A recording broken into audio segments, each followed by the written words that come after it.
Ever wished your lipstick was just a little more pink or had a hint of coral?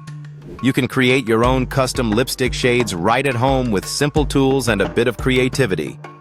Start by grabbing a clean palette or a small dish, then scrape small amounts of different lipstick colors you already own. Use a lip brush or a spatula to blend the shades together, experimenting until you find your perfect hue. Want to lighten a color? Mix in a dab of concealer or a white cream lipstick to soften the tone. For a deeper, richer shade, add a hint of dark plum or brown. You can also add a glossy balm for extra shine, or a matte powder for a smooth velvet finish.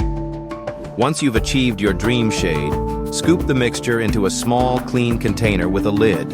It'll be ready for future touch-ups and easy application. Don't forget to test the color on your lips as you go to see how it reacts with your natural undertones and lighting. This method not only lets you use up old lipsticks, but also ensures your pout is always uniquely yours.